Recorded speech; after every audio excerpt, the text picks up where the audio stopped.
As well, with the PFAS stuff and He was I've great. been there. I've been there. I was chairman of the a zoning lot board. of for the 5 Oh, were you? years, so protection and everything. I don't need to do that again. I thought it was Like to great. get some good press. I thought it was great. Hey, Tammy, can you make us a co-host here? I feel like I don't have screen sharing capability. Sure. Thanks, appreciate it. And are you recording this on your computer locally? I gotta know. On the local computer in the conference room. Okay, thanks. I just wanted to make sure I knew where the recording was going so I could upload it later. Yeah, I'll try to put it on in the right place before we close the computer. Perfect, thank you. Thanks.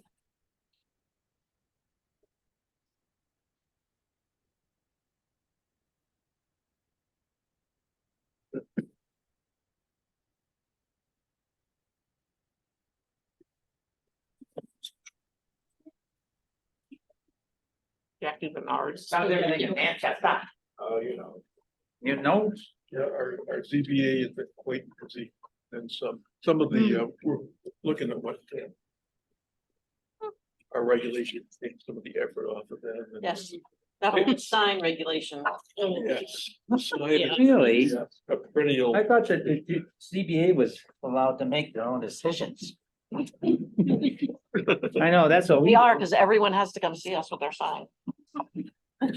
Oh, what CBA are you on? Londonderry. Londonderry, I'm on a dairy one. So you get to have a big building and you can have a little tiny sign. Every sign on 102 is there for the employees. Well, that's what Londonderry's good at. They're good at saying no. No, we're pretty easy going.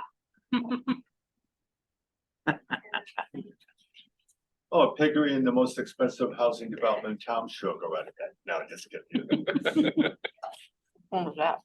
No, I was just teasing. Oh. We just said it would be very easy. So are we ready to go? I think so.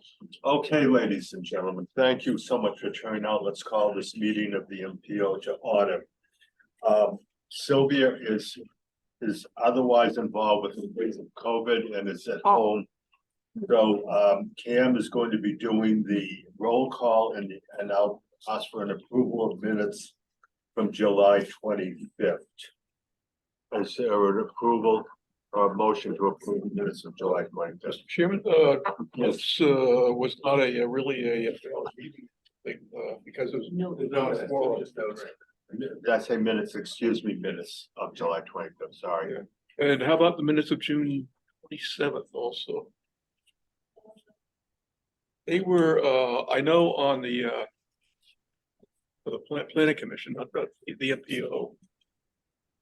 Because there were minutes of June 27th. I think we didn't have the quorum last month, so we deferred action. on Yes, those. the June 27th minutes to this meeting. Oh, yeah, I did not. Okay, thank you for the update on. Okay, minutes of June 27th. Do I have a motion to approve? So moved. Is there a second? Any corrections or omissions? Okay, do I have a motion to approve the minutes of July 25th? There's, probably don't really need to do that. There's nothing official about it since there was not a quorum there. Are there any questions? I think, yeah, it's fair to ask if there's any corrections, but it's not a vote because they weren't. Okay, sorry if I'm not keeping the form down from straight. Okay, for July 25th, are there any corrections or omissions that need to be added? Okay. So Cam, would you ask for a roll call and for the approval or not approval of the minutes of June?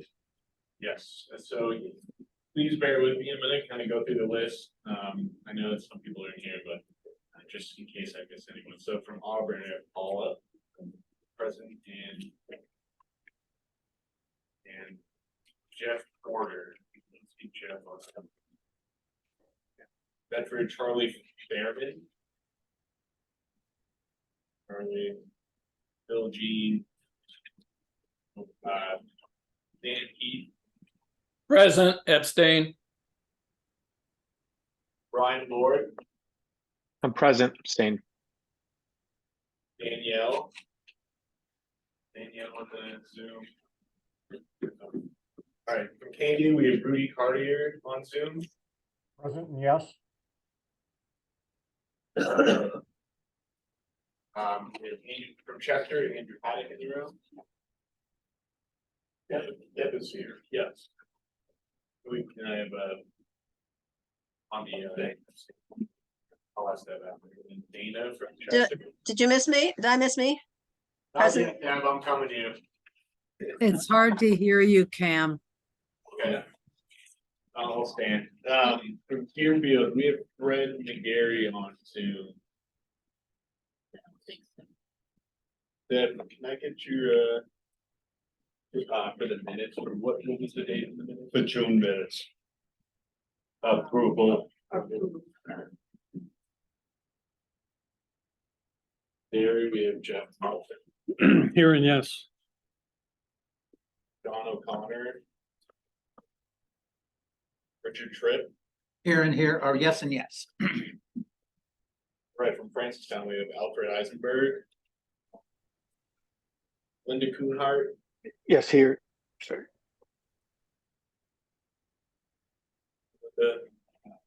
Jennifer Badney, Here and abstain. Gary Schnackenberg. Goffstown, Joanne Duffy, Joanne. Barbara Griffin. Jacob LaFontaine, Here and yes. Colleen Milu. Here, yes. Looks like we have Robert Duheim. Denise Hitchenbo. Brian Battaglia. There. Suzanne Brunel. Yes.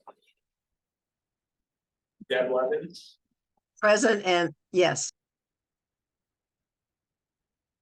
Rug. Here in the official minutes. Jeff Penta. Lynn Wiles. Manchester, we have Peter Capano. Let's see. Ray Clement. Let's see. Marcus Ponce de Leon. Dan O'Neill. Let's see. Don Waldron. Is Don Waldron in the New Boston? We have Mark Tuning. And David. What are they? Thanks. I believe we have Naomi from where? Wyndham Peter Griffin. Yes and yes. And Edgar LaPointe. No. Okay, Thank you. thank you, Ken. Okay, old business. Is there any old business? We need to, I think so. Sylvia, I don't think we have any old business. yeah, that No. answer is no. Okay, thank you. Did we have a quorum in the Yes, room? we Yes. did. Okay. Title VI program update. Nate, would you like to? Sure. And I guess I will pose a question to the MPO. I did do a presentation at the last meeting and we had a good discussion about the Title VI program update. Nothing has changed since the last meeting. I would be happy to go through that presentation again if anybody wants to hear it. I'd also be happy to spare you hearing it twice for those of you who have already heard it. So I could go either way on it. What is the MPO's preference? Would you like to hear the presentation, or are you comfortable with the discussion that was had about it last month and are ready to take action on it? For those present, what is your sentiment? Well, since we have more people here this month, why don't we go through an abbreviated page? Okay, Sure. and those calling in, what is your sentiment? Summary? That Okay, sounds then. fine with me. Nate, you want to do a summary? I will try to move efficiently. Can everybody see this in full screen online? I know we can see it full screen in the room. No? No. No. No. Oh, well, it might help if I shared my screen. Let's see. Probably probably would be Right in the good. middle. Green button. Green button in the middle. Try this again. It's looking good. Right. Good start. How about this? Well, we have it. Can we see this in full screen? Yes, that's it now. Working. Wonderful. I'm going to try to hide the floating meeting controls. All right. So, a brief overview of our Title VI program update.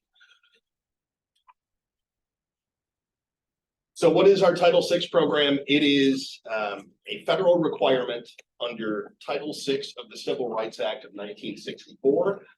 We are required as a recipient of federal funding to have a Title VI program. And the purpose of the Title VI program is to guide our commission's efforts to ensure that programs and services are provided without regard to race, color, and national origin. Those are the three protected classes of Title VI of the Civil Rights Act. So race, color, national origin. So we're not talking about gender or income or disability or any other of the universe of protected classes. Here we're focused specifically on race, color, and national origin. So our Title VI program has four goals. The first is to ensure that the level and quality of transportation service is provided without regard to race, color, or national origin. Second, to promote the full and fair participation of all affected populations in transportation decision-making. Third, to prevent the denial, reduction, or delay in benefits related to programs and activities that benefit traditionally underserved populations. And four, to ensure equal access to programs and activities by persons with limited English proficiency. We'll talk more about limited English proficiency in just a minute, as it's one of the key themes of our Title VI program. It's not a new requirement. We have a Title VI program in place and have had a Title VI program in place for many years. We do need to regularly update it at least every 3 years, and this is part of our regular update process. So it last got a comprehensive update back in 2020, and we're doing it again here in 2023. It is something that does get regulatory scrutiny across our state and federal agency partners. So our Title VI program is regularly reviewed for compliance by our colleagues at the New Hampshire DOT Bureau of Rail and Transit. They also have a consultant, RLS and Associates, who is an expert on Title VI compliance, and they review our program as well on DOT's behalf. There is the DOT Office of Federal Compliance that reviews our Title VI program, the Federal Highway Administration's New Hampshire Division, and the Federal Transit Administration's Region 1 office. Both also review our Title VI program as part of our regular every 4-year MPO reviews that they conduct. We updated our Title VI program and released it for public comment back on June 23rd. We had a 30-day comment period that ran through July 24th. We also sent direct invitations to our regulatory agencies, primarily New Hampshire DOT, Federal Highway, and Federal Transit Administration. We did not receive any substantive comments on the Title VI program update through that process. And our hope is that the regulatory agencies are happy with our Title VI program draft. We did present the Title VI program at our TAC meeting, our Technical Advisory Committee meeting, where we did not have a quorum, but those members present did unanimously recommend adoption to all of you. We had included this as an action item on the July 25th MPO agenda. And so because we did not have a quorum, we needed to continue the public hearing. So today is actually considered the public hearing. We welcome any comments from the public today, as we would have on July 25th, to consider adoption of the Title VI program. You all had the draft, or if not the PDF of the draft, at least a link to the draft in both of your packets back in July, as well as this month. I would note that the update of the Title VI program really encompasses these 4 key items. These are the things that have really quote unquote changed since the last Title VI program, our current Title VI program, I should say. We expanded our service area, the Southern New Hampshire Planning Commission service area, to a total of 21 communities. Those being the 14 communities within our region, as well as an additional 7 communities in the Region 8 Regional Coordinating Council area. Those are all 7 communities in Rockingham County. They include communities such as Plastow and Sandown and Danville, that portion of Rockingham County, as well as Salem. The reason for that is Southern New Hampshire Planning Commission has served and continues to serve as the lead agency for Section 5310 funding for this 21 community area served by the Regional Coordinating Council. And as a result of that, FTA wants to ensure that all of the communities are encompassed in our Title VI program, notwithstanding that those 7 communities are also encompassed in Rockingham Planning Commission's Title VI program. So even though they're in Rockingham Planning Commission's Title VI program, they also need to be in ours because we are the lead agency for elderly and disabled transportation Section 5310 funding in these. That is a result of a merger between those 2 RCC regions a couple of years ago. And so we have now expanded our service area for the purpose of our Title VI program to 21 communities. That has some implications that I'll talk about in a few minutes about such items as translation. And so we'll get to that. Second, we have incorporated a series of non-substantive wording changes to some of the key elements of the Title VI program. So we have a notice to the public, a complaint procedure, a Title VI complaint form. Those are all components of our Title VI program. They're also all individually posted on our website in multiple languages.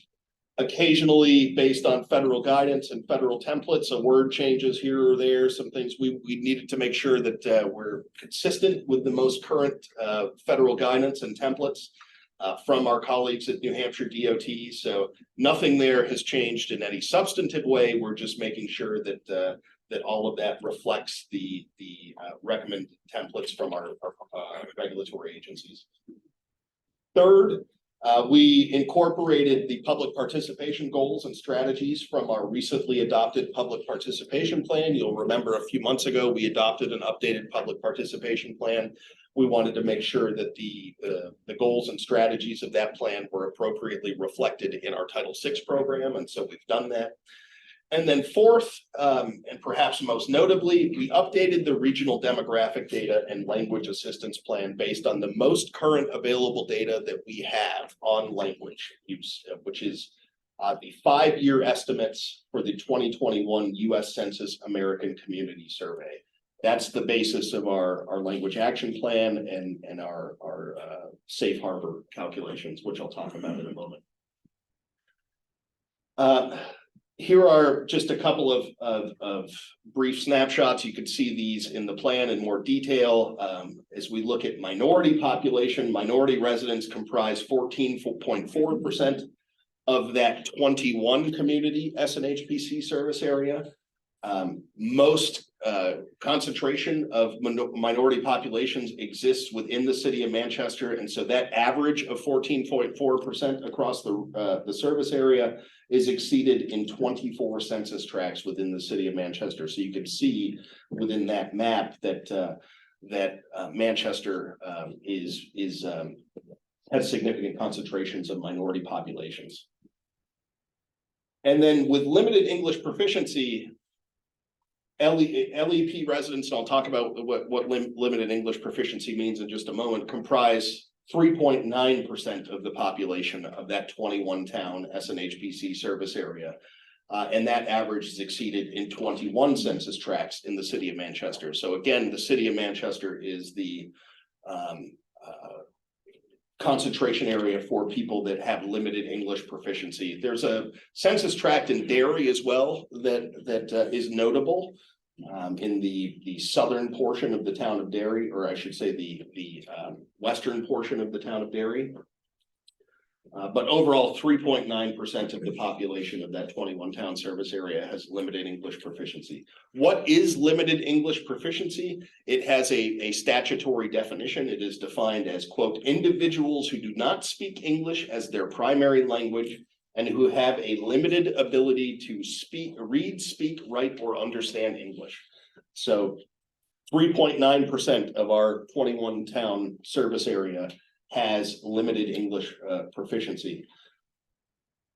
Diving a little bit deeper into that, because we do need to dive deeper into that based on that American Community Survey data, we find that approximately 5,046 persons, or 1.5% of the population, are Spanish speakers.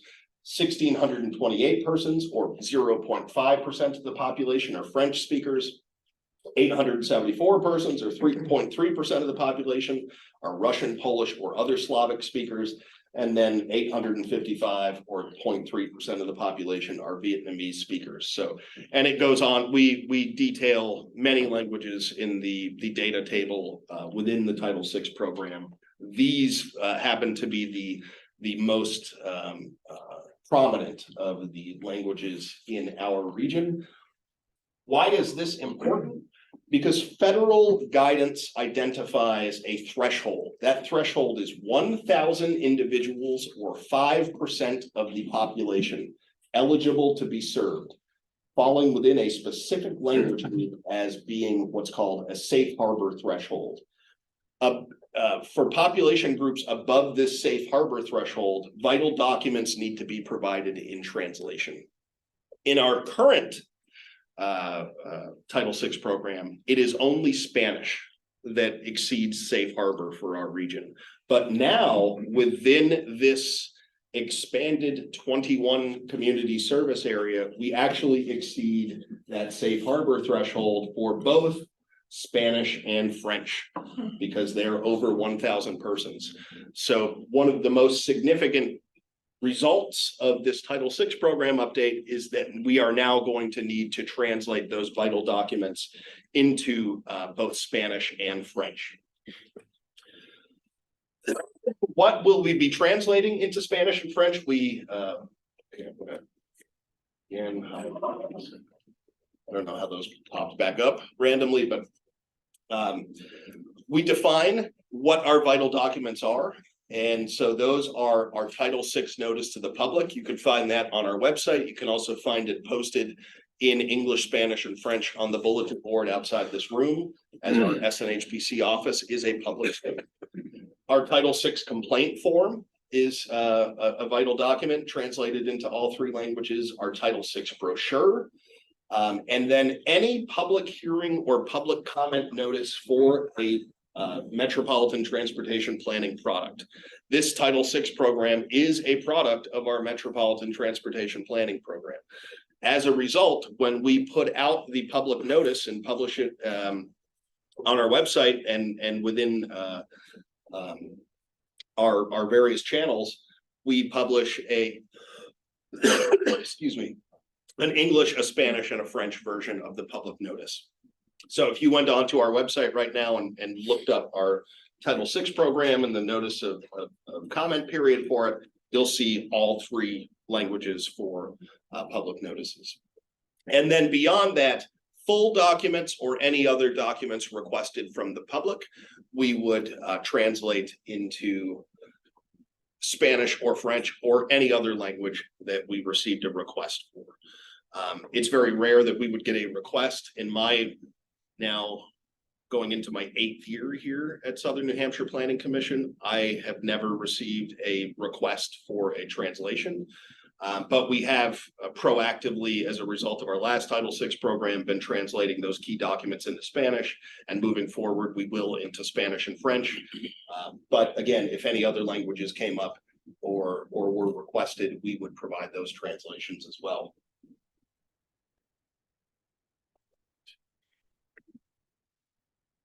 Lastly, you'll notice that our Title VI program includes a section or a couple of sections about within what's called the language assistance plan for how we will provide language assistance for a limited English proficiency population. So if somebody walked in to our office today, walked to the front desk, spoke a language that none of us spoke internally here at the office, and we didn't know how to accommodate them, what would we do? So at the front desk, we have a binder.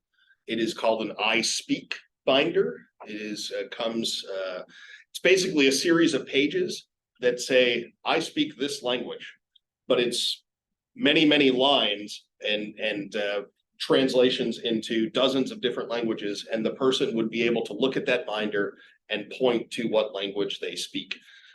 And depending on what that was, if it was Vietnamese, for instance, there are some languages that we have internal staff that can speak here in the office. So Yutian, our financial administrator, speaks fluent Mandarin. So if anybody ever came in here needing to have Mandarin assistance, we can accommodate that in-house.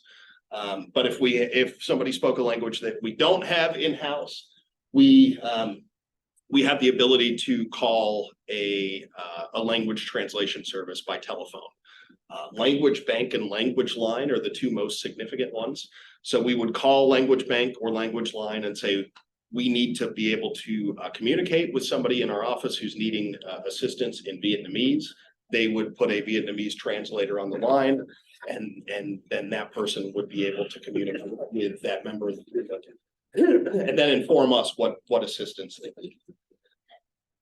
We've also incorporated in our website, there's a widget, a Google Translate widget. And so it's not perfect, but it functions fairly well, where you can translate automatically the text on our website into many different languages just using the simple pull down menu of the Google Translate widget.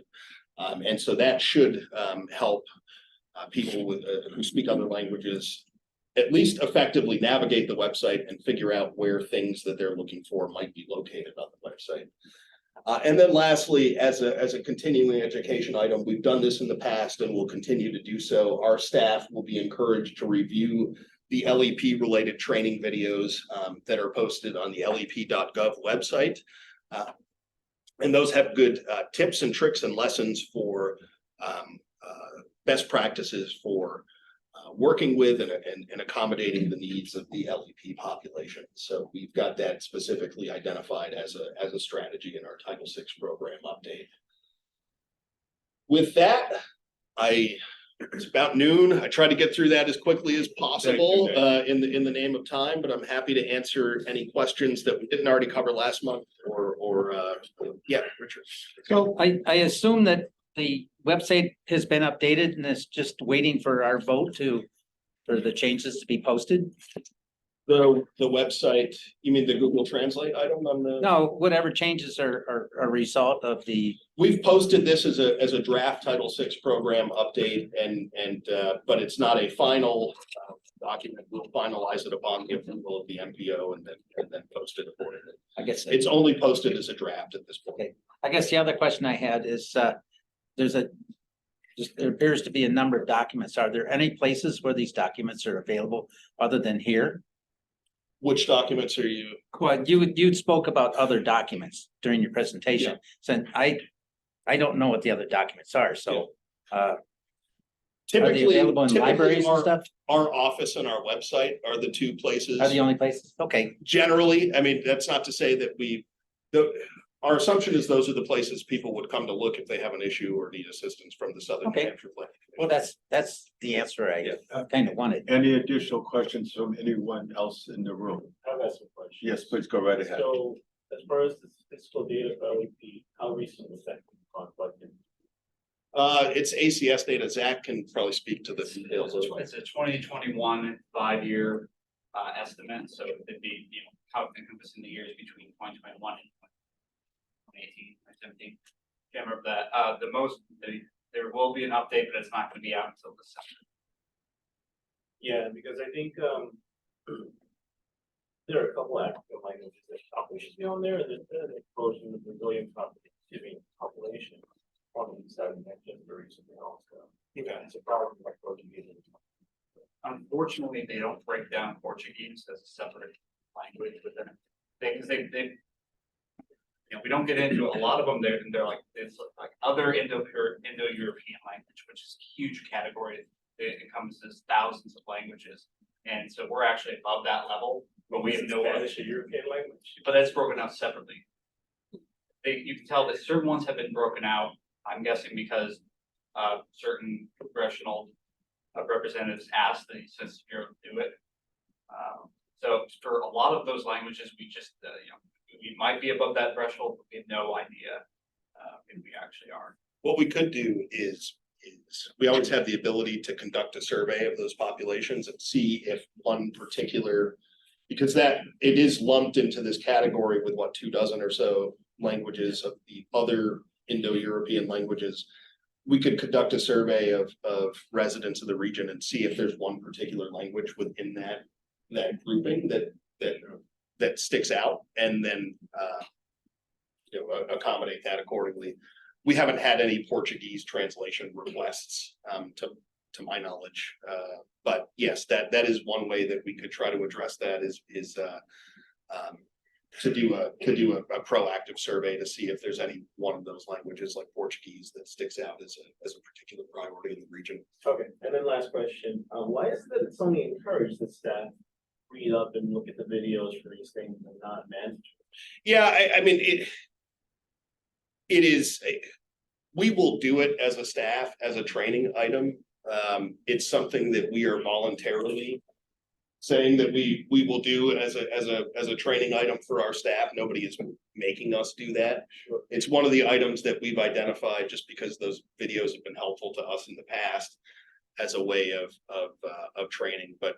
Yeah, I'm just thinking in terms of Title VI compliance, it would sort of make more sense to make it mandatory than just if you feel like it. Yeah, we're going to do it. I can't speak to other agencies or what their approaches may be. It's just we find those videos to be pretty helpful, so it works for us. But anybody would need to put in a Title VI program what their approach would be, and so this just happens to be. Right, of yeah, course, they yeah. get that. I just don't understand why our versus make it something that we do. Yeah, yeah. It effectively is something. Are there questions for those of you calling in? I don't see anyone wishing to ask a question. Could I have a motion to adopt the Title VI program update? So moved. Is there a second? Second. Any further questions or comments?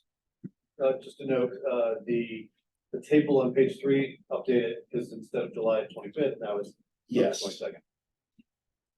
All those in favor, please raise your hands. Opposed? Abstentions? We have one abstention. Okay, thank you all. What about the people online? Oh, the people online will raise their hands. One hand up. Brian Lord raised. Let's look at the people online again, just to make sure I can. Raise your hands, please, for those of you that are calling in, if you support the adoption of Title VI program updates.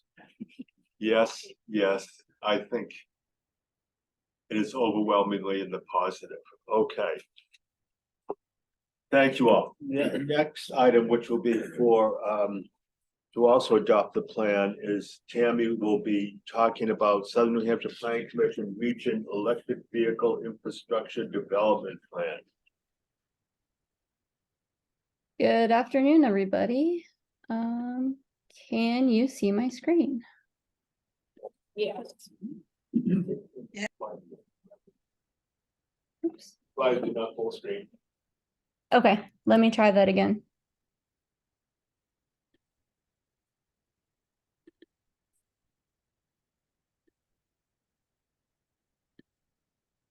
How about now? We still just see all the stuff on your screen. Okay, let me try it a different way.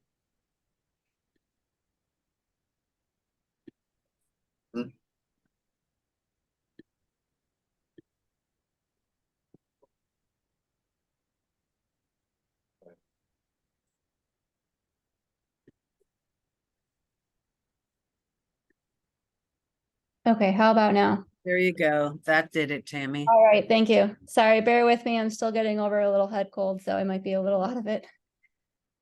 So I have been presenting a few times on the SNHPC region plan for electric vehicle infrastructure development, but like Nate, I'm happy to give this presentation again if that's what the MPO wishes. So would everybody like an overview of the plan? Okay. I Well, wonder- let's clarify that one more. For those of you who would like a complete review of the plan, just please raise your hand. Those of you that want a summary. Would you be happy with a summary? Okay. Okay, so these slides are a little bit more than a summary, so I might skip a few of them just to keep it brief. But the Southern New Hampshire Planning Commission developed this regional plan for electric vehicle infrastructure development. And the objective of the plan is to support the adoption and transformation to electric vehicles throughout the region and between the other New Hampshire Planning Commission regions. So to do this, we formed an EV working group. It was, oh, sorry, was there a question? No, sorry, I coughed. Oh, okay. It was comprised of various members of our communities, town planners, economic development directors, as well as representatives from the New Hampshire Department of Environmental Services. So we developed our own priority charging corridors in the region to complement the alternative fuel corridors that already exist in the state. So the area of interest that you see in pink was determined to be within a 1/4 mile of non-limited access expressways and within a 1/4 mile of limited access expressway exits. So this is where we're looking at areas where it would be feasible for electric vehicle charging stations in our region.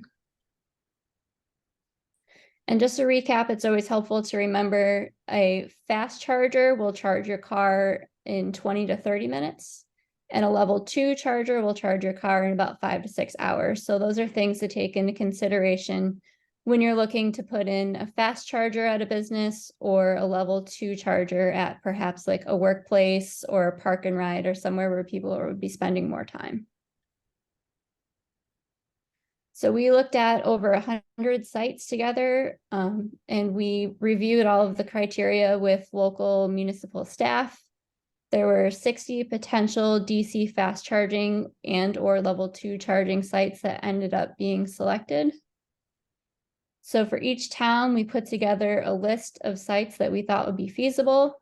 We looked at if phase 3 power was available, which is critical for DC fast charging. And we also looked at if it would be a better candidate for fast charging or for level 2, again, depending on how long people would be at that location. And then Zach made maps of all of the locations. You can see the selected sites are in blue, and then the area of interest is highlighted in pink. So this is a map of Manchester, Chester, Londonderry, Derry, and Windham. This is a map of Deerfield, Candia, Auburn, Hooksett, and Manchester. You can see that there are a few sites that are located just off of the area of interest, but those are only a 5-minute detour, so we thought that it would still be appropriate to put those into the plan. This is the same map for Ware, Goffstown, New Boston, and Francistown, and of course all of these are in the plan, so you can look at these in more detail. Here's Manchester, Goffstown, and Bedford. Again, we have a few that are off the area of interest, like the Manchester-Boston Regional Airport. So our EV working group, as well as the municipal staff, all reviewed these sites together, and then our TAC did a prioritization exercise based on the sites that they saw as being higher priority. The original public comment period ran from May 26th to June 26th, but we did not have a quorum at the June 26th MPO meeting, so it was extended until July 25th. We had 3 different sets of comments that came in and were all addressed. So one of the updates that we made was we added an Appendix B with all of the public comments that we received, as well as a list of additional sites for consideration. And since our last meeting in July, we also met with the town of Goffstown to review their site list a little bit more. There were some concerns that were raised during our last meeting, so we went through and we ended up deleting 2 of the sites that were not feasible, and we added 1 site to their list of additional sites for consideration. At the June 15th TAC, there was not a quorum, but there was a consensus by the members who were present to recommend adoption by the MPO. So today I will be answering any questions, comments, concerns that you may have, and then we would like to have the MPO adopt the plan. Questions or comments from anyone in the room? Yes, Mark. So this is Mark Sooner from New Boston. Can you explain the relationship between the tables, starting at page 13, against the Appendix A sites? Not all sites in the tables are included in the appendix. In Appendix A or Appendix B? A. Can you remind me what's in Appendix A? It's the individual sheet site, individual site summaries of several things. Okay. To the best of my knowledge, all of the sites that were in the tables were in the site summaries. I know that 1 was left out for Francistown, so we did add that back in. But if there are any others that you could bring to my attention, I'll make sure that those get addressed. Particularly concerned about New Boston being excluded. Okay, I will make sure that the correct version of the draft plan is online. We've made quite a few revisions, and then I will send those your way for review. Thank you. I'm sure it's not an editorial comment on New Boston. Any other questions? Yes. Richard Tripp from Derry. I asked someone at the town about this, and they said that the sites that were selected in Derry were pretty much just they weren't final site selections; they were preliminary, and that it was mostly just to capture how many sites that would be needed in Derry, because, like I said, it would seem that rather than at the library, there would have been one put at the Hood Commons area or the Walmart area. And is that correct, or is that just a story that I was told? That's partially correct. So this was not an assessment of need or how many chargers would be needed. We selected the potential sites as a way to show that those sites have regional significance. So if the town of Derry were to apply for funding for a specific site, it might get priority over other applications because it's listed in our regional plan as having regional significance. Thank you. You're welcome. Additional questions from in-house? I have one. Yes, go right ahead. Suzanne Brunel. So Manchester only has 4 locations? Manchester has a number of locations. I believe they had over a dozen, maybe 14 or 15. All right. I'm just looking at the sheets here and it only had 4 for Manchester. On the list, there are 14. They're 14. Yeah. Okay. So they broke them down. They only got 4. Another case with the table. Yeah, they're not matching up. Okay. Okay, thanks for bringing that to my attention. I'll double check that one as well. Yeah. I just Manchester and New sorry that Boston. Manchester would be underserved. Any? Not my No. town, but underserved. Again, not an editorial comment on Manchester. No. Any additional questions in-house? Questions for those of you calling in? Brian? Anyone calling in with a question? Sorry, Oh, just hadn't taken my hand down. okay. Could I have a motion, please, to adopt the Region Electric Vehicle Infrastructure Development Plan, please? So moved. Is there a second? Are we adopting this without the revision? Without the what? Revisions? How about as amended? Second. You're welcome. Thank you. You know, I think it's so important because the staff tries so hard to align everything. But very often when you see something, as you well know, you, on a regular basis, you're always apt to miss something. So thank you all for bringing that up. So it would be an adoption as amended by the suggestions that were under here. And there's the second. Additional comments or questions? Thank you for bringing that up. All those in favor, please raise your hands. Those of you calling in, please raise your hands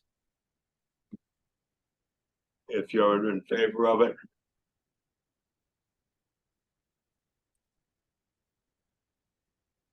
Okay. Although, any opposed? I'm going to abstain. And those in abstention, we do have one. Okay, thank you. It has been adopted. Thank you very much. Next item, presentation by Suzanne, update on climate action toolkit, and this is for information purposes only. First, I'll start by moving the camera over my way. There we go.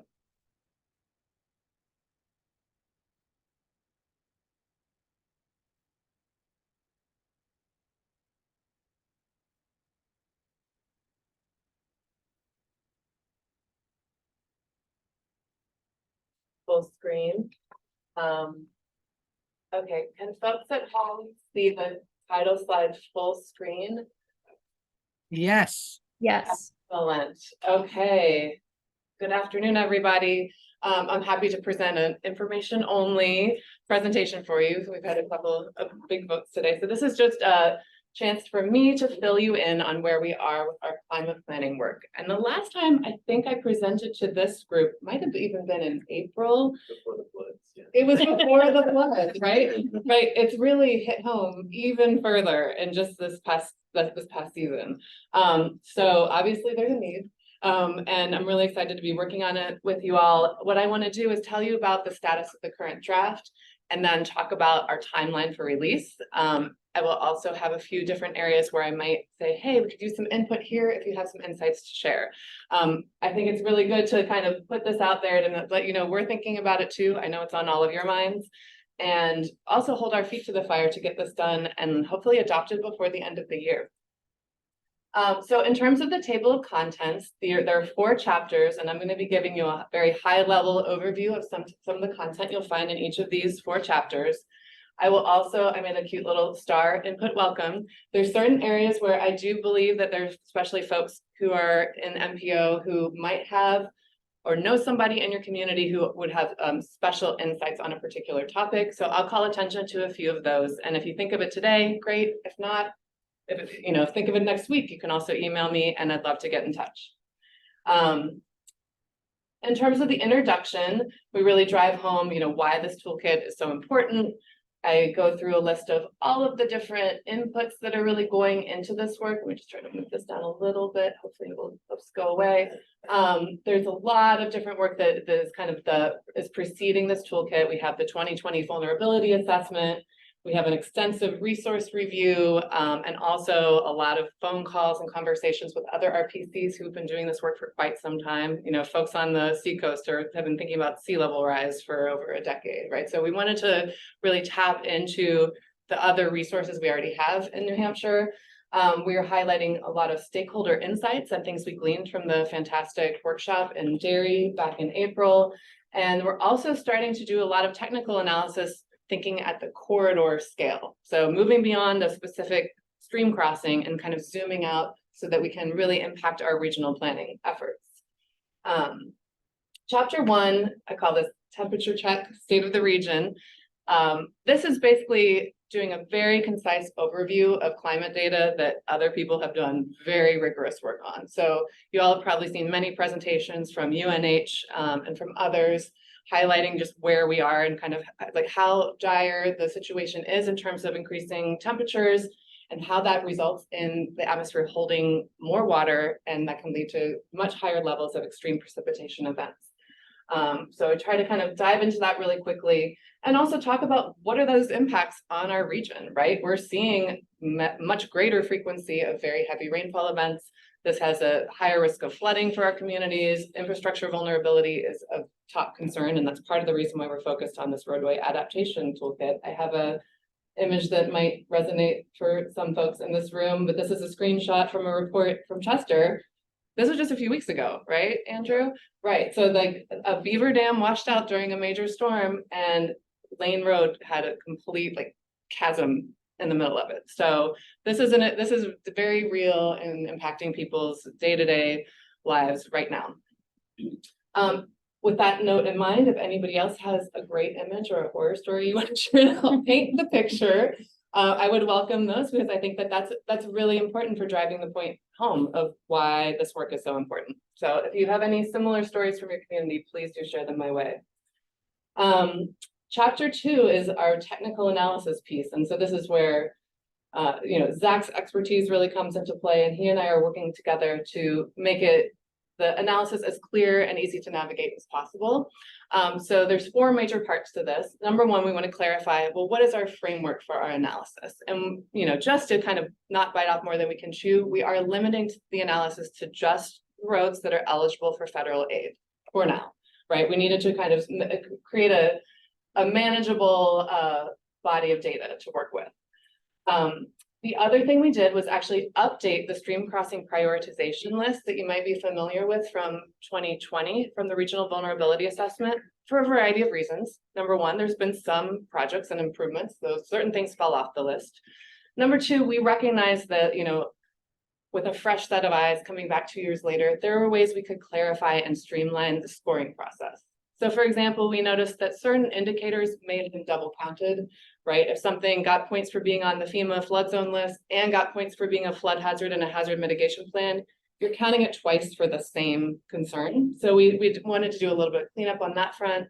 And we're also integrating some ways to kind of clarify the scoring process. And I love, for example, this graphic from New Hampshire DES that does an amazing job of helping people really visualize what does it mean with a term like hydraulic vulnerability? What does it mean to overtop? What does it mean to be vulnerable? What does it mean to kind of pass that test? And so we're trying to just make that scoring process a little more kind of transparent and easy to navigate. The third part is where we start to really, this is kind of the meat of the analysis, where we're starting to think through the corridor level assessment. So yes, we might know a particular stream crossing is highly vulnerable, but from a regional transportation planning standpoint, it's incredibly important for us to understand which corridors have the highest density of those vulnerable stream crossings, which corridors have the greatest proportion of the road right next to a flood zone or a flood hazard.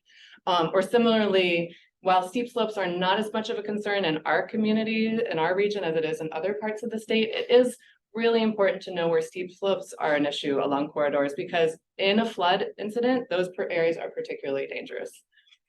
So those are the level of assessments that Zach's working on now, and we're finding ways to kind of present that clearly.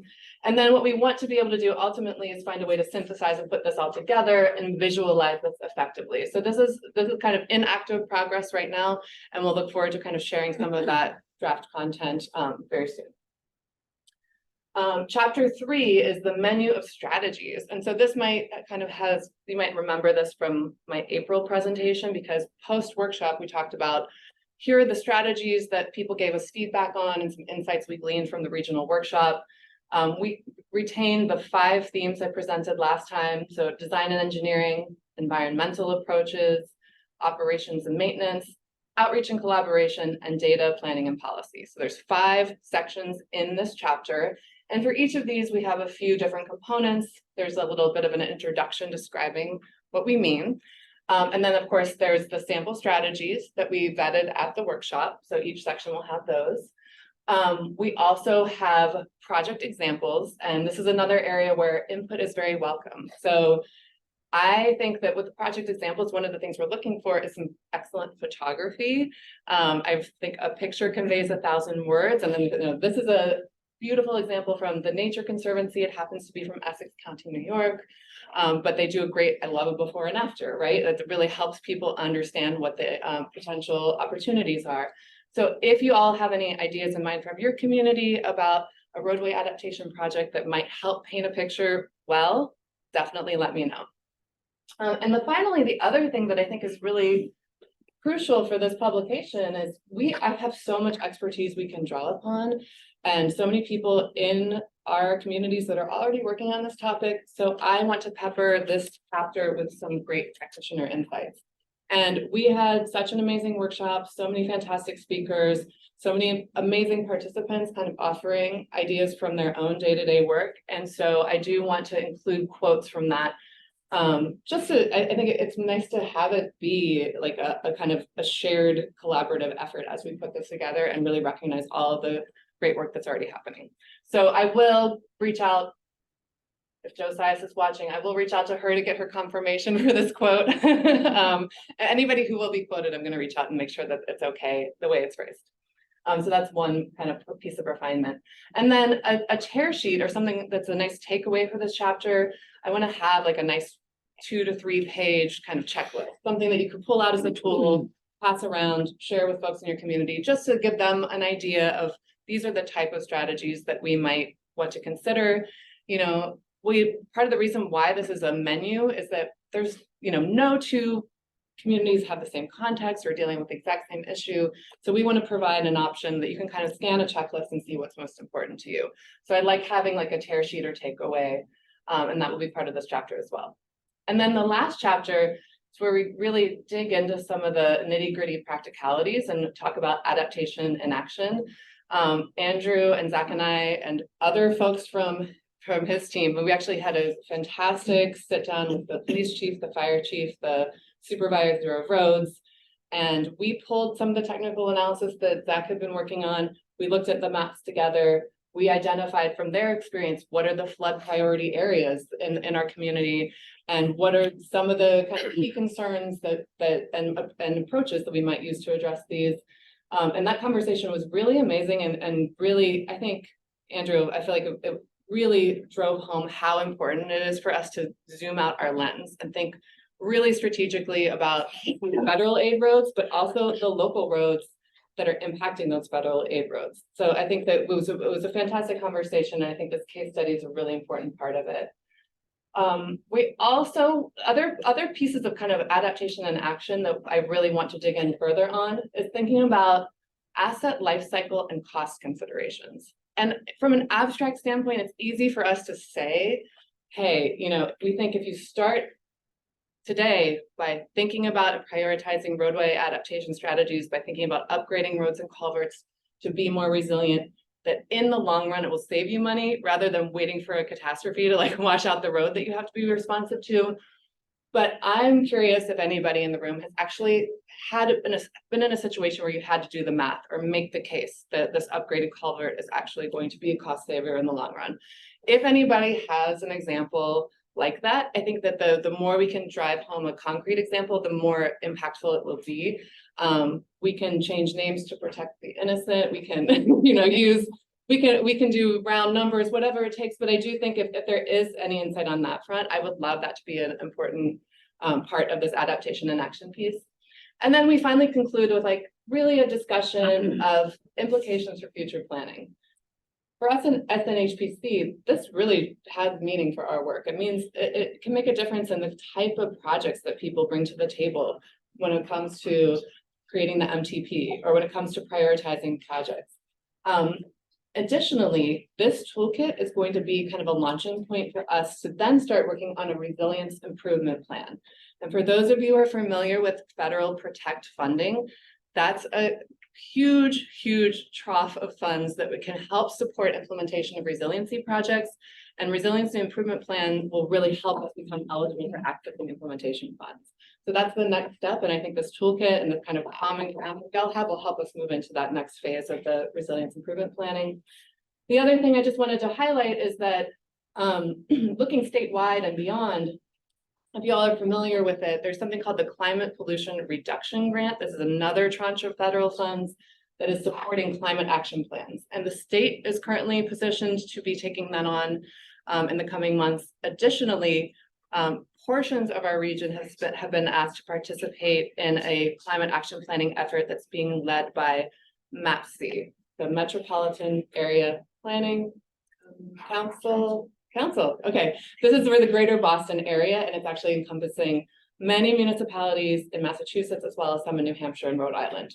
So those are two great ways for our region to kind of get on the mark and set our priorities about climate action planning. And this is largely focused on mitigation efforts. So we've been talking about adaptation, being responsive to the climate trends that are happening.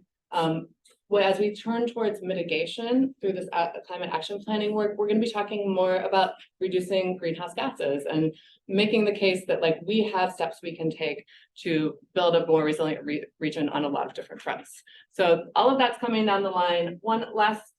Couple last things. Proposed timeline for release. I cannot believe how fast the summer is going by. But during September, I have a goal of being able to reach out to all of the contributors, anybody who we want to quote from or an image from, really getting their sign off and having a really nice refined final document for you all to review. Have a draft ready for release in October. Hopefully, have a nice public comment period and be ready for a public hearing and adoption in November, and then continue to publicize and present, because this problem is not going away anytime soon. It's only becoming more and more on people's everyday radars. And I think that the more that we can kind of lead this effort, the better. Speaking of which, we already have growing interest in this work. Some things you can anticipate for this fall. There's an article in Town and City that will come out specifically about building more resilient communities that we have prepared in conjunction with several other RPCs. So we're looking forward to seeing that. And we've also already been asked to present at the New Hampshire Association of Conservation Commissions annual conference. So I'm working on roadway adaptations, and they're really interested in what conservation commissions can do from that kind of environmental solutions, nature-based solution standpoint to support that work. And I'm getting the time. All right. And with that, thank you so much. If there's any brief quick questions? Yeah. Yes. Design criteria and evaluation criteria can be a little different from the federal and state and local level.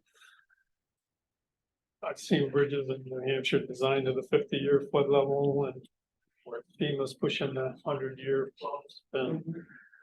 Are you guys using FEMA guidelines for this evaluation for flood levels? Or? Well, one of the things that came out from the workshop, and I think that we can state, but whether we can say definitively in the toolkit is another story, but people are really asking for a statewide leadership and national leadership to help define what the build to requirements are, right? This shouldn't be something left to municipalities to be navigating.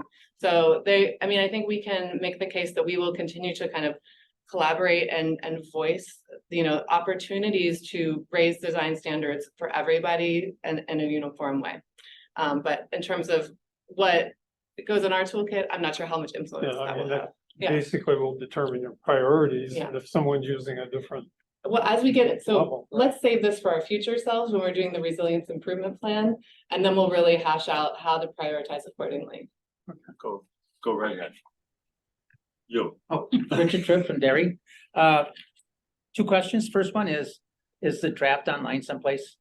Say that again? Is the draft of the document? No, not yet. This is basically saying it's in the Okay, month, you'll see it in a month. No is a permissible answer. Yeah.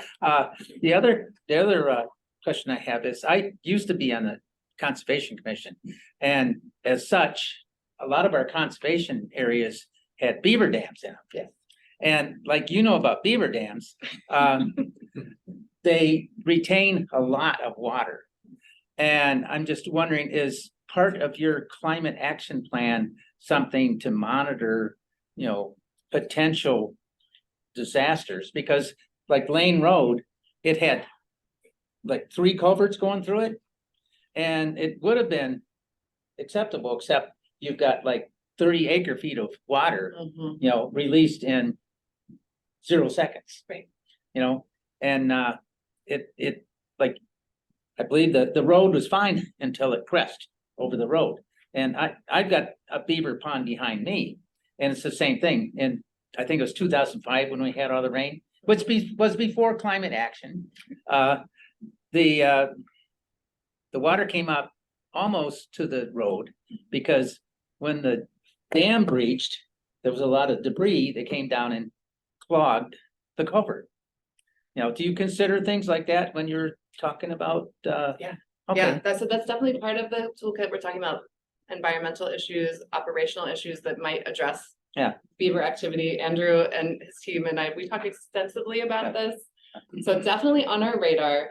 I actually like the idea of bringing it to the Conservation Commission annual meeting as a question to present to them about like kind of best management practices for kind of monitoring and addressing beaver activity, because they probably like can really provide some substantive.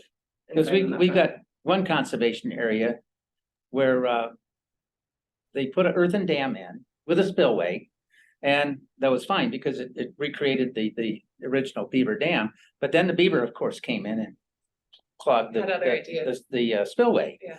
And, you know, I had talked with the conservation chair. He says, well, can't we put a beaver deceiver in so that we can maintain the water level without it growing too much? And she says, oh, it's not a problem because there's nothing downstream that's a bother. Right.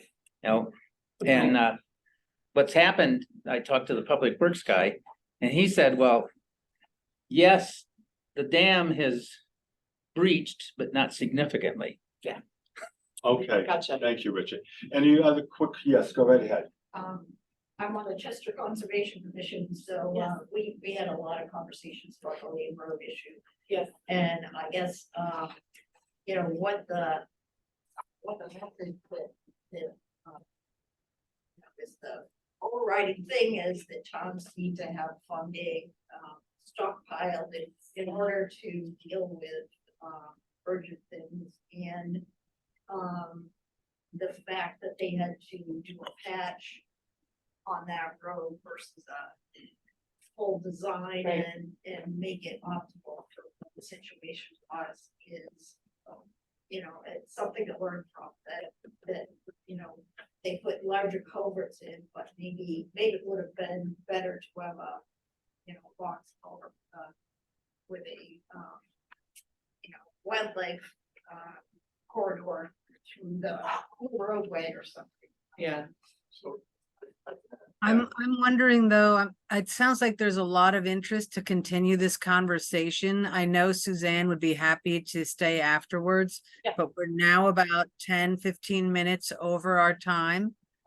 And wondering if we might have Suzanne stay after and speak with those folks who obviously are very interested and for good reason. Absolutely. Yeah. Thank you, Sylvia.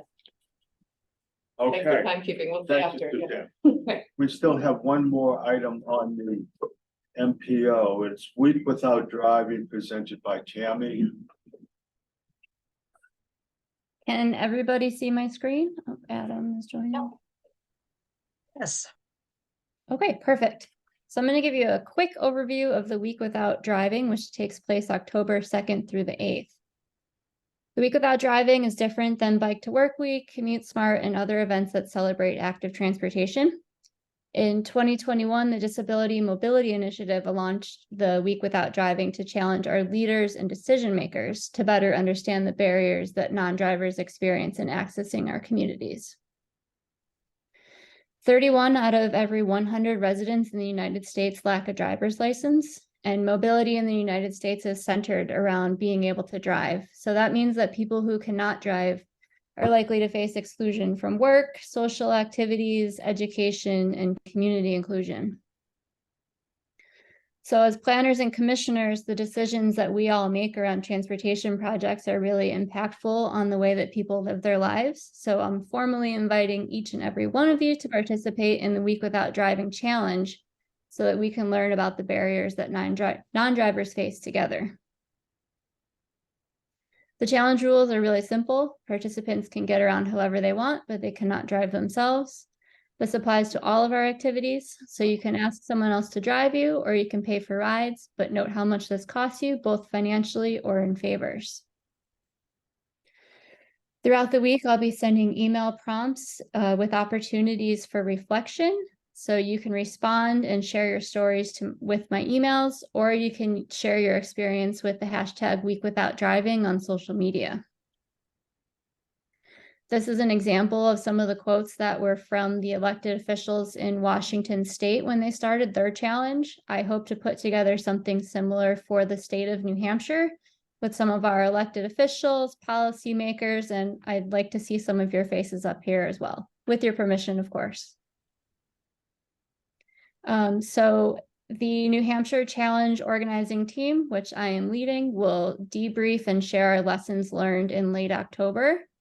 And then in November, I'll be meeting with the National Organizing Coalition, which includes America Walks and some other organizations, to share some of the stories and experiences from New Hampshire. I recognize that for many, many people, it's impossible not to drive for a week, and I don't want to exclude you from this challenge. So I've actually been working with the National Coalition to suggest some alternative activities that might still offer you the same experience as if you were going a week without driving. So some of those include walking, biking, or scooting to the nearest school to see how students might get there independently. And conveniently, Walk and Roll to School Day is right in the middle of this challenge on October 4th. So that might be a good opportunity to join your local bike bus or walking train. And if your school district doesn't have one, perhaps this would be a good time to propose one or start one yourself. You can also try taking public transit or ride sharing like Uber or Lyft to the grocery store. And just a friendly reminder, MTA and CART serves half of our communities. So if you're looking for a ride, you can go to mtabus.org and see what services are available in your town. The other activity is to walk or bike around your neighborhood to get some exercise and just see what you notice. I took this photo here. This is a sign of, it's indicating that a blind person lives on this street. And you can tell that the sidewalk is cluttered with some yard waste and garbage cans. This probably wasn't intentional, but it's not something that it's not something that you would think about if you're usually just walking from your front door to your driveway. So just going out and making those observations in your neighborhood could be helpful as well. And then the last activity is more of a reflection, just thinking about how we can work together as the Planning Commission and our MPO commissioners to level the playing field for non-drivers. So here is the link to sign up. You can scan this QR code with your form. You can scan this QR code with your phone to open the form. You can also find the sign up sheet on the news and notices section of our homepage. So as of this morning, we have 1 select board member, 1 transit agency rep, 6 planning professionals, and 1 member of the general public already signed up for the challenge. If you have any questions or ideas on how we can reach our elected officials and policymakers and decision makers, please let me know. Thank you very much, Tammy. Okay. Is there any other business to come before the MPO? Hi, if I could just throw a quick promotion down. It's Ricky from DES. I'll be very quick. I know you're over time. We have 2 very large grants available right now that we really want to spread the word about. We have another round of our clean diesel program, which can fund the replacement of diesel engines, vehicles, equipment, and pretty much anything heavy duty in the diesel realm. We also have the Granite State Clean Fleets program, which is a brand new program funded by the Volkswagen money. It's only for local government. It can fund only for like trucks, buses, and like a few niche other things, including street sweepers. But it can fund 80% of the cost of a new diesel. And if you're trying to go electric, or you'd like to try an electric trash truck, electric school buses, etc., It can fund 95% of the replacement, including the cost of the charger, the infrastructure, all the make ready, literally from the bus to the pole. So if you're thinking about doing this and it hasn't worked out funding wise, these programs are still open. The Clean Diesel program is due in September. Granite State Clean Fleets is due in October. Contact us. You know who we are. We're happy to help you walk through all of the requirements and everything. Just want to throw that out there. Again, I know you guys are busy and behind on time, so just want to real quick lay all that down. Thank you. Thank you, Ricky. Okay, unless there's any other business, I'm gonna call for adjournment. So we just want a quick reminder, annual meeting, September 8th, be there or be square, more information coming out real soon. Okay, thank you. Could I have a motion to adjourn the MPO, please? So moved. Second? Second. All those in favor? Aye. It's unanimous, thank you. Okay, I'm calling to order the Southern New Hampshire Planning Commission meeting. We will do what we did the first time around. We'll do a combination of roll call and approval minutes of June 27th. Is there a motion to approve the minutes of June 27th? So moved. Is there a second? Well, second. Any corrections or omissions? Okay, do you want to? Yeah, Paula, Yes.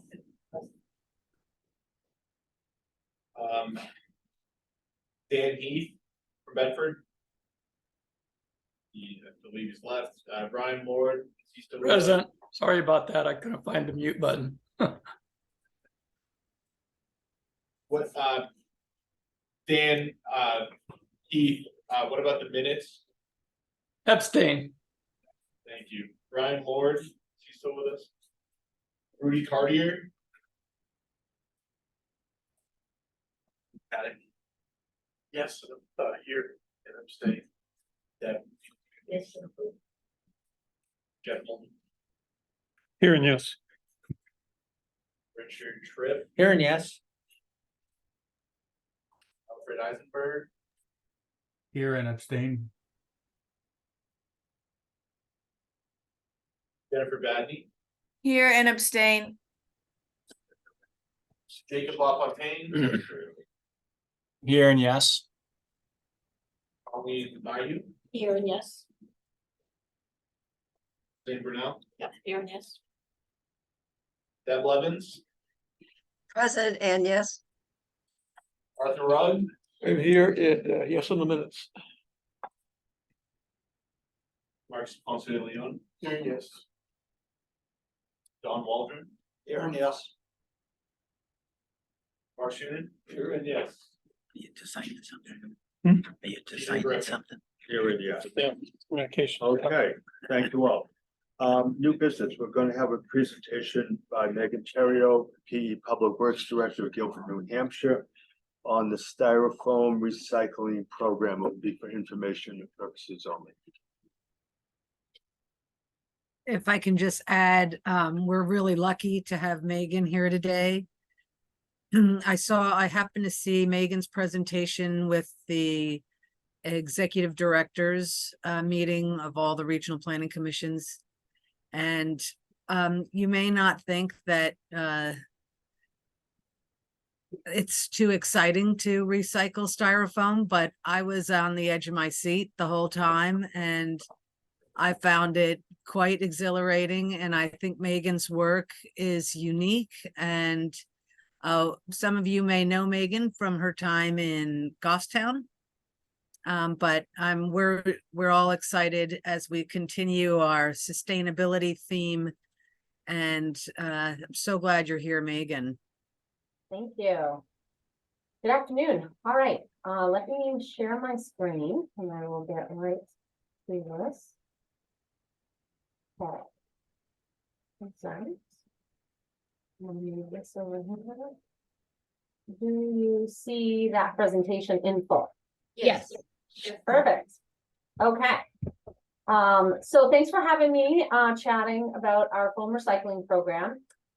This isn't just a Gilford project by any means. It really is a collaboration with all public works departments, with communities, their environmental clubs, and specifically, the Northern New England Rotary Clubs. So this has kind of been a huge group effort to make this happen. And, I will get right in. So Styrofoam, that's what everybody calls it. It's actually, that's like a brand name. It's actually called polystyrene, okay? And if you didn't know, it's actually made of 98% air and only 2% plastic, and it does not compact very well. So for us in the solid waste industry with public works, it really takes up a lot of unwanted space in our trailers and very much so in our landfills. So where this fits in like kind of recycling basics, every town is different in what they recycle. Some of you are single stream, towns, some are source separated, some only take 1s and 2s. So every town is different. My town takes a mixed plastic, 1, 2, 5, and 7. And polystyrene is a number 6. So it falls in as a number 6 plastic, but it can never be mixed in single stream. No one takes it because it's very inefficient, and it's very inefficient to collect separately because it's very bulky. And so the only way to really work with it is to densify it. So how this all started actually was with a woman named Cindy Heath, who works for the New Hampshire Network Plastics Work Group. And actually her story is that she got a refrigerator or something delivered to her, and it came all wrapped in, not a refrigerator, I think it was like maybe a grill or something, and it was all wrapped in styrofoam. And she was very frustrated because she's very much a recycler, that she had the styrofoam and she wanted to get rid of it. And she found out that no one took it anywhere. And the nearest place for her was, I think, like 140 miles away down in Palmer, Mass, was the only place that she made some phone calls of where she could bring it. So she said, well, if I'm going to bring my styrofoam down there, I might as well do an event in my town and, try and collect some styrofoam and bring a bunch down. So she held a little event on like the corner store in Cornish, and there was a lot of excitement and interest from her community. And she's also part of the Lebanon Rotary and Lebanon, I can't remember the name of the group over there, but they have like an environmental group. So she's works with Lebanon. And she was telling them about what she was doing in Cornish, and they were very excited to start this. So she really started working with Lebanon and Lebanon's Rotary Club to hold the very first foam collection event. And they had the same issue. There was nowhere to bring it. So they had to bring this down to Palmer, Mass this first time. And after that event, those couple events, they said, we really need to figure out how to bring this to New England.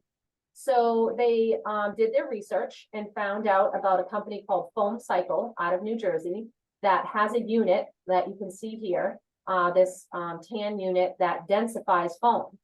And so they called this person, Lou Troiani, who's amazing, and they talked to him about how do we bring this up to New England. And he said, well, I'm willing to do a pilot program and donate the unit, for 6 months to try it out somewhere if you can find a town. So this group started meeting. It was the district governors of Rotary meeting with Cindy Heath and meeting with Foam Cycle.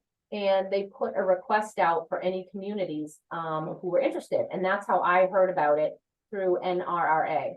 And so I jumped on board and started talking with them. And we were meeting probably maybe even bi-weekly then, but definitely monthly, on how we could make this happen.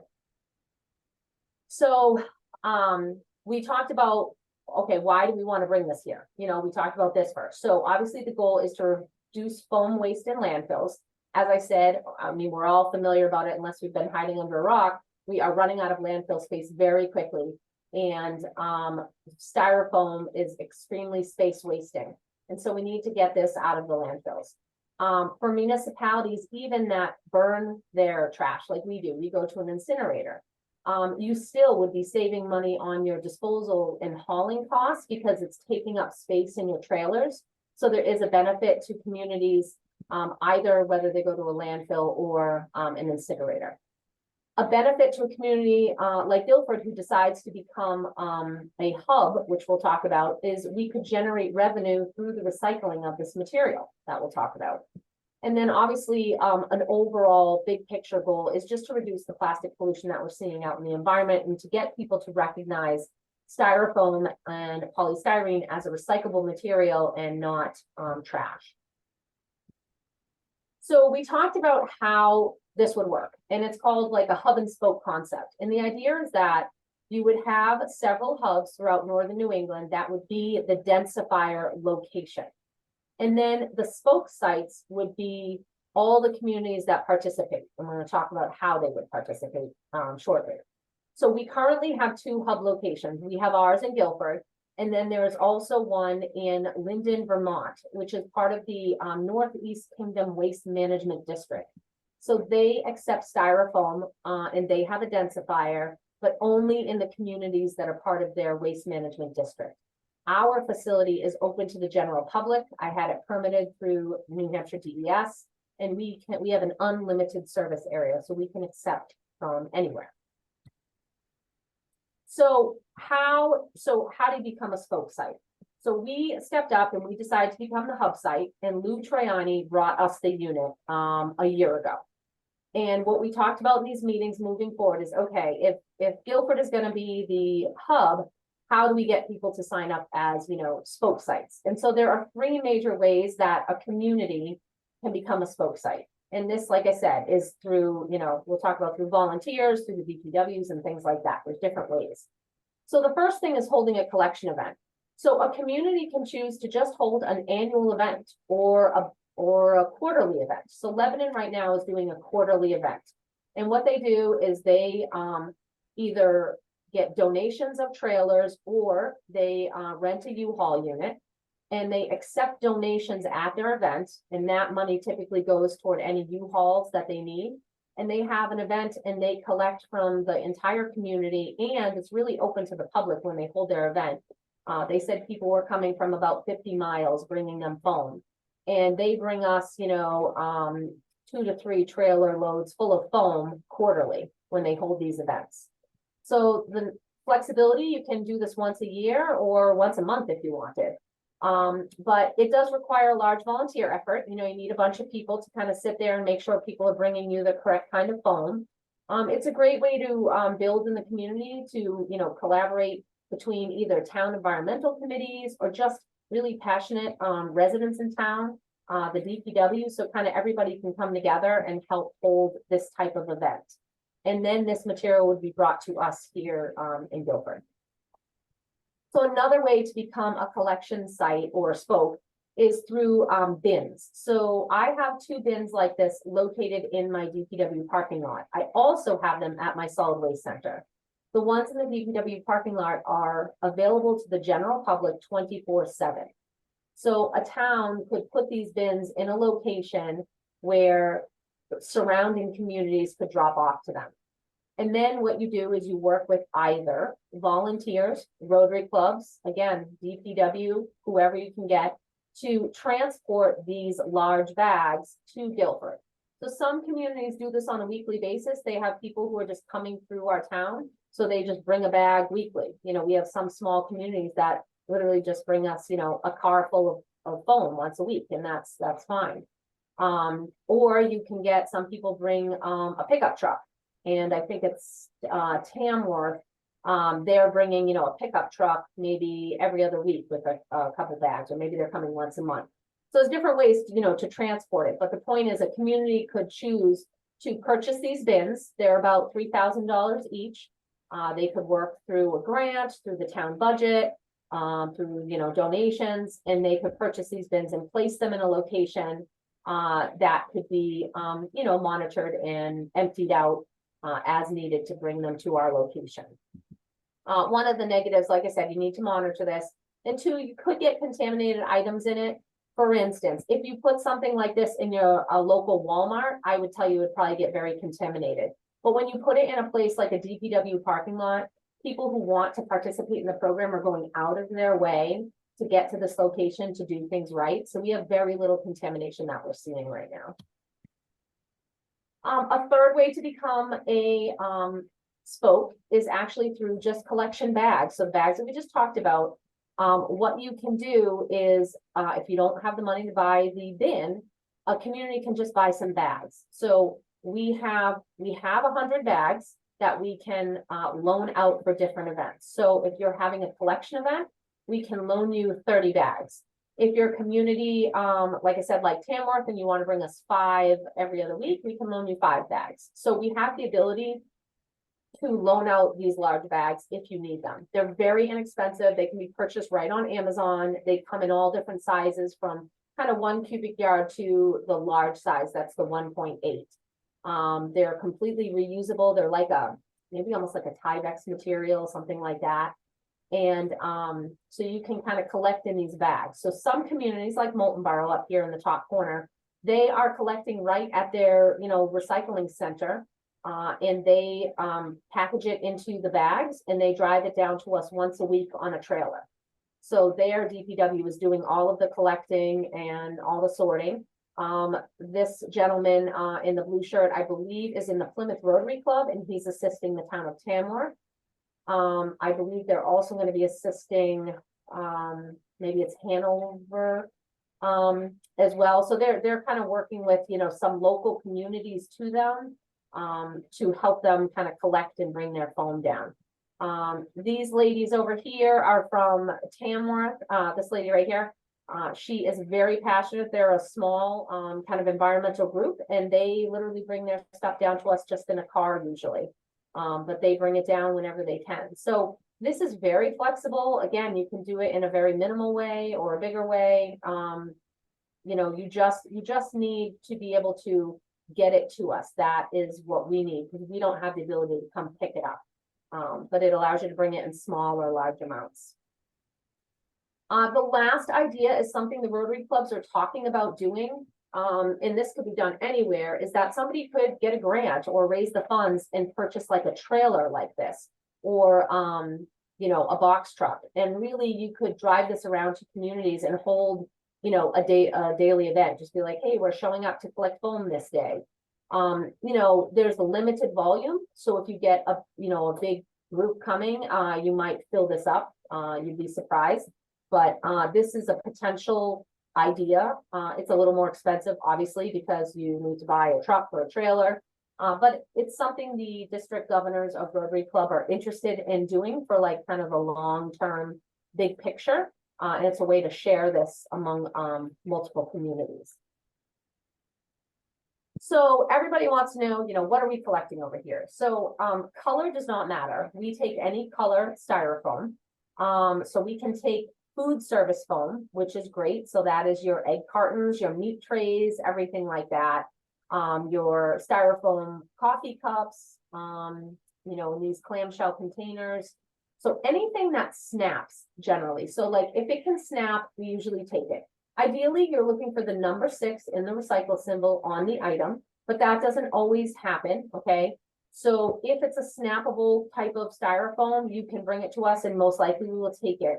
What we do not take is flexible styrofoam. So anything that is like bendable, this one up here, I don't know if you can see my cursor. So the third picture over in the top row, that's probably the most common contaminant we get. And the bottom second picture, that very thin wrap stuff, I would say those are the 2 most common contaminants that we get that we need to take out and put in the trash. So this is a different type of foam that the densifier machine does not like. So we can't take that. We do not want your dirty leftover Chinese, obviously, in your styrofoam containers. We want fairly clean. I mean, I don't need it to be, totally washed out, but any good recycler knows that you scrape out your food and you rinse it real quick. And, because it reduces everything from, flies and vermin and all that kinds of stuff at a solid waste center. Packing peanuts, people ask us a lot about that. We don't take that because most packing peanuts are actually cornstarch now. And so if we took those, we would be getting half cornstarch or 75% cornstarch, and that is not something that can go in the densifier unit. So we do not take those. Pipe insulation, that's something that, people ask us about. We don't take that. We do not take the Dow styrofoam, actual brand name styrofoam insulation, because it has fire retardant in it, and that cannot go through the densifier. It's possible in the future we might take that loose and put it in with our trailers that ship up to our vendor, but right now we're not taking that. We're just taking items that go through the densifier. And this is your typical craft foam over here. It's a very, very hard foam. we don't take that either. So these are some examples of kind of what we don't take. So this is what happens here at Gilford. So we are collecting the styrofoam either through any of those things I talked about, from deliveries and drop-offs. We're collecting it from our own bins at DPW and from our residents here at our solid waste center. We put it through that densifier, which you saw in the very first picture. And the densifier chops up the foam into small pieces. It heats it up with a heating element and it spits it out into a very hot, soft material. And we use welding gloves to mold it into a little form, and we create bricks. And each brick weighs approximately 50 pounds. And just to give you an idea, if you saw those very large bags, like the one bag that's in here, in this container unit, it takes 2 to 3 bags to make one styrofoam brick. So that's how much it densifies down to. So we store it and wrap it, and believe it or not, we've had it for a year and we still haven't shipped off our material yet. And that's because when we first got the unit, it was a very slow start. And you know, now we're getting more material, but the reality is, aluminum cans, for instance, that we take, we only ship those out once a year. So an item that densifies down, you know, huge, you can store it for quite a long time before you ship it out. I believe we have about 10 tons of material right now. I think we have about 5 tons that we've collected ourselves and 5 tons from other communities that we have all wrapped and ready to go. And we would be selling this to a vendor. And so what happens? Everybody wants to know, why do you sell it and where does it go? So we're working with a company called Suprema out of Canada. And what they do up there is they are making insulation board. And their insulation board products have 75% recycled content. So they take those large bricks that we showed you in the previous picture, they melt it down again into long skinny strands and they chop it up into beads. Then once they have it in beads, they can run it through their process and add this material with the virgin material that they get. Other products that can be made with this, there's a company down in New Jersey. It's actually a sister company of Foam Cycle, and they make moldings and picture frames out of this material. There are some types of decking material that have plastic in it, and this, you know, again, is a type of plastic and can be used in certain types of decking. It's been used in these kind of concrete forms. It's a mix of concrete and plastic, and it's called glue block material. And you essentially fill these forms with concrete so that you're using less concrete, and it provides, you know, insulation as well. So it's like a combo insulation form. So those are just some examples of what can happen with the material. The material, when it's densified down into that brick, it's called an ingot. That's what we call it. So when we talk about ingots, we're talking about the bricks that we make and then sell. It has a pretty high value. I would say aluminum cans are the highest value product in the solid waste center, and they're about $1,100 a ton. And these are approximately $700 to $900 a ton. And then the next nearest commodity is probably cardboard down at under 200, you know what I mean? Probably 150 or less. So it's, you know, it's a big jump up to the, you know, items that have a higher value, and this is one of them. So how can your individual communities get involved? So as I said before, you can become a collection site, right? You could simply educate your communities. I would ask you at a bare minimum to talk to your towns and cities and ask them to spread this information either via their website, their community Facebook page. I have a ton of information on our Gilford Recycle Right page, and the link to it is at the end. But all you need to do is go to, you know, guilfordnh.org/recycle-right. And on that page, when you scroll down, there's all kinds of information about the phone program. And there's brochures, there's flyers, and you could pick any one of those to either print and put at your local library and just let people know about this program. In a perfect world, we are looking for more hubs. I really would love to see a southern hub. That is really important to make this successful, because obviously, you know, communities down by you guys are not going to want to drive all the way up to Gilford with their material. But right now, we are the only facility in all of New Hampshire that you can bring your phone to. So it's the only option. But we are hoping that there will be a southern community, a western community, an eastern, and then we're central and maybe even the northern. So between 5 or 6 hubs we would like to have. So at a bare minimum, if you can work on educating your DPWs, your, local groups about this, you could try and push and promote to have a collection event or to get your DPWs to start collecting.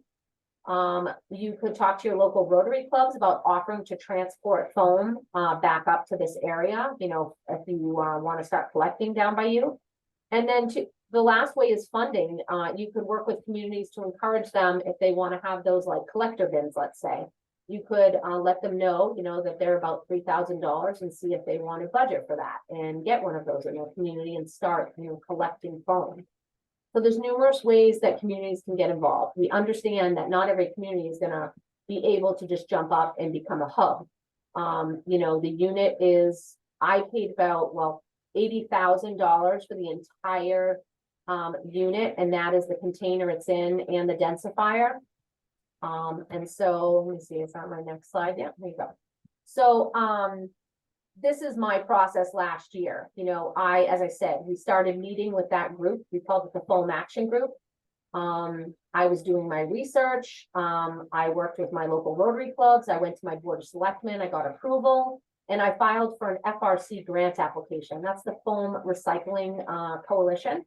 And I got a $50,000 grant. It was a very easy grant application. And it came in pretty quickly, which was great. So that was 50,000 of the 80.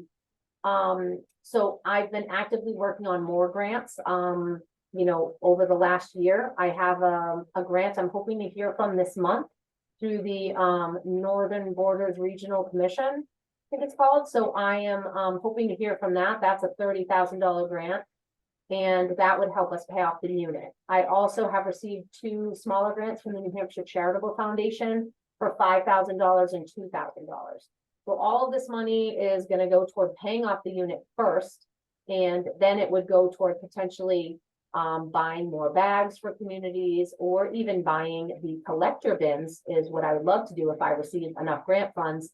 I would buy, 10 collector bins, let's say, or whatever I could afford with the money we have, and then I would donate those out to communities who want to participate. So yeah, we set this up last year. We started collecting. I got my permit. Lakes Region Planning Commission was a huge help. They did the grant writing for that second grant for me. I did the first one, but they provided a ton of assistance submitting that grant. So I couldn't have done that without them. So that is how they assisted me in a great way. And I hope I'll have positive news, that we got that grant.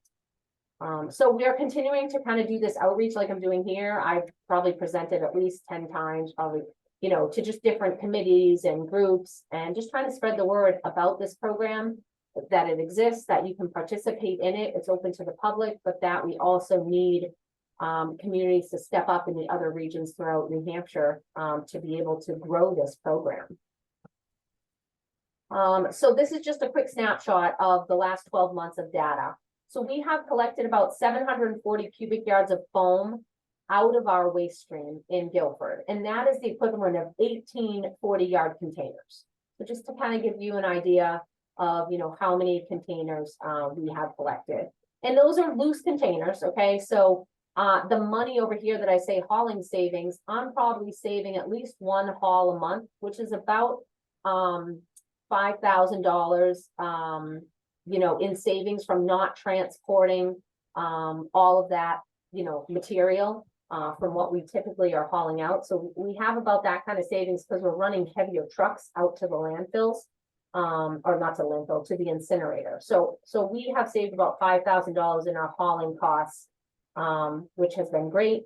We've produced, like I said, 5,700 pounds of these ingot bricks in-house, and we've probably produced another 5,000 from the other communities we've been collecting from. So these are the towns that are participating with us so far. We've had a ton of interest from communities, but these are the ones who are actively bringing us material right now. The other communities that aren't on here that I know are participating are our neighboring communities. So I know Laconia residents come here, Alton residents, Belmont residents. They're able to just drive to our parking lot and drop off their foam. So we see residents from other communities out front all the time. There's no need really for those communities to have a collection event per se, because they're so close to us, they can just bring their material down. But these are just some of the communities, like I said, that have stepped on board to help out so far. So, you know, I really encourage you to kind of really just start the conversation. That's all I'm asking people to do, you know, have a conversation, you know, in your community with your board of, you know, with the DPW, the Board of Selectmen, somehow get this information to the towns that you work with so that they know this is available. We're obviously looking to spark interest to get somebody else to step up and become a hub location. We've gotten so much positive feedback. The residents of Gilford absolutely love this.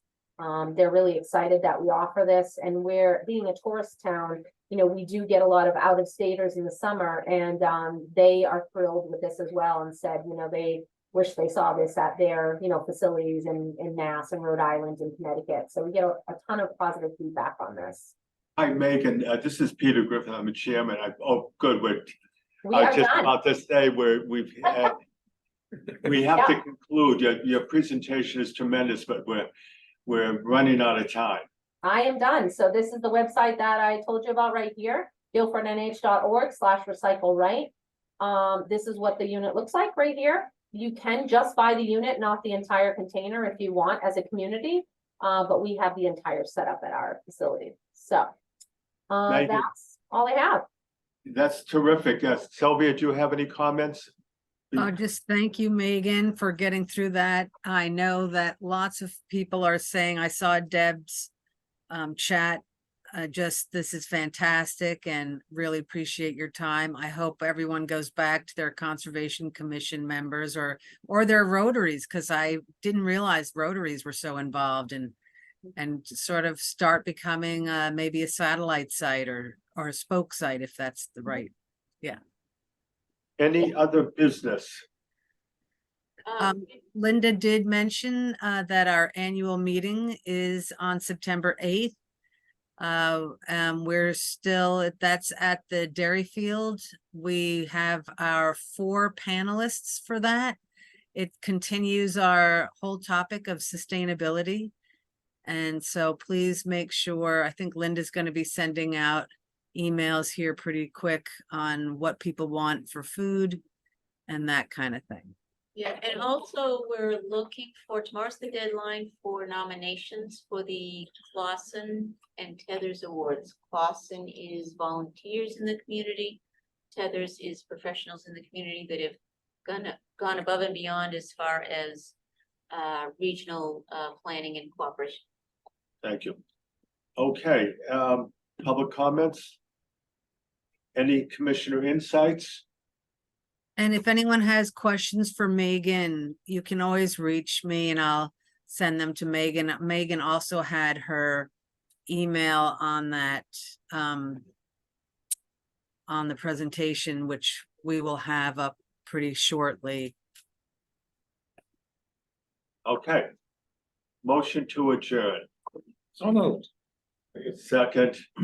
Okay, first and second, all those in favor, it's unanimous. Thank you all for your patience. We had good presentations. I know a number of you wanted to ask additional questions. I'm trying to be patient with the question and answering, but I think maybe I have to be a little bit more hard-hearted next time around. Suzanne, you were the star here. You had most responsive people wanting questions, so. Yeah, well, I can stick around if anybody wants to chat. I know people have to run possibly, but also my email is open, right, at all times. And if you call the main line here, Linda can connect to me as well. But yeah, if you're able to stay, happy to chat further.